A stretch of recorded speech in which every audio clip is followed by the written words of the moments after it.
man was walking in the woods one day when he saw a bear out of the corner of his eye. He stopped, said a silent prayer. God, I know you can do all things.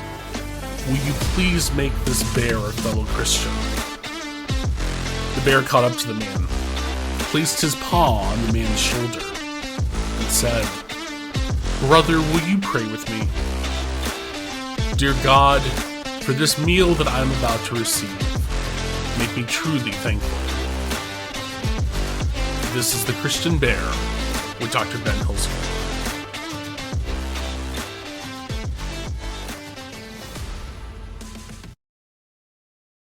Welcome to episode 24 of The Christian Bear. I'm your host, Dr. Ben Hilskamp.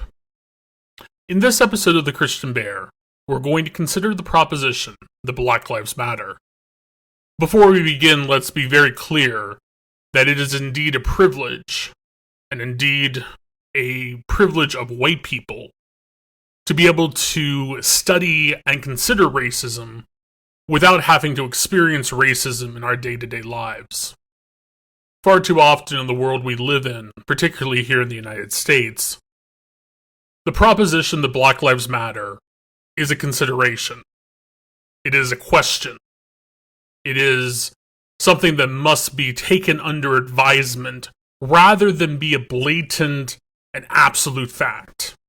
Indeed, when the Black Lives Matter movement was started, white people chimed back, "No, all lives matter. We can't just say Black Lives Matter, all lives matter."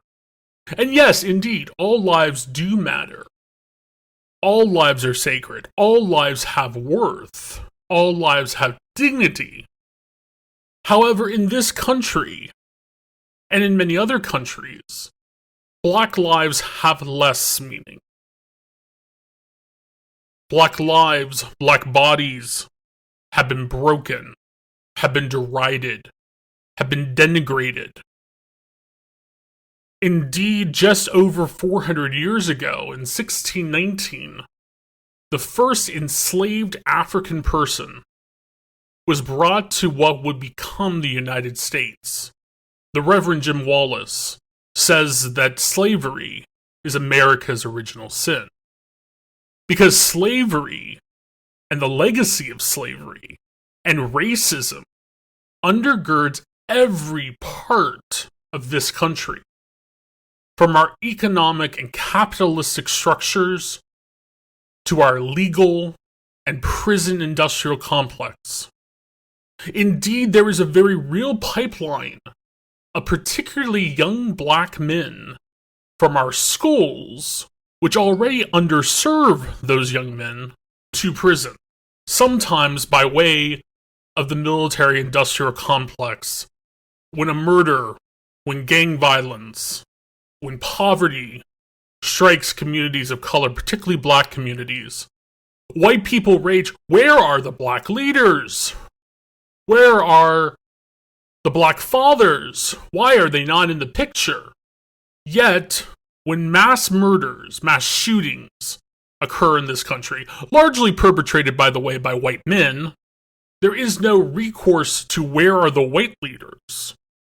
Why do we say Black Lives Matter? Why do we not say, why do we bristle at saying all lives matter? When we can all say that all lives do matter. The fact of the matter is, my friends, that we say Black Lives Matter, and we need to say that, and we need to say it louder, because in this country, Black lives have not mattered. Black lives have mattered less than other lives. Black bodies have been broken, and broken at a far higher rate, at a far higher level, than those of any other people. We cannot compare the experiences of being Black in the United States to any other experience of race, of creed, of sexual orientation and gender identity, because where all the other identities fall short, where all the other experiences are just that much better, is that Black bodies, Black lives have been owned, have been sold, have been held as property by other people in this country. And for those of us who are white, few of us living today have ever owned slaves, have ever sold or trafficked in another person's life. But yet we bear the responsibility and the legacy of that slavery, of that ownership, where black and brown people carry the generational trauma of slavery and of racism. We white people carry the generational guilt and the generational shame of slavery and of racism.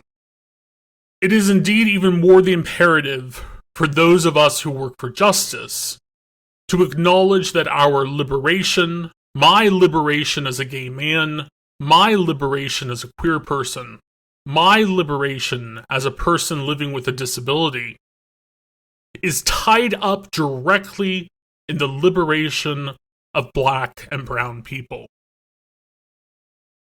Black lives matter. We need to say that every day. We need to shout it from the rooftops and from the mountains. We need to say it in any place where it is known as a reality. We need to say it even more in the places where it is held in question. We do not live in a post-racial society. We are still in a society where racism looms large, where racism is power. We still live in a racist society, in a racist country built upon racism and actively still benefiting from its fruits. Racism will not end with niceties, with politeness. It will not end with brushing under the rug its legacy. Black lives matter. Black lives matter. Black lives matter.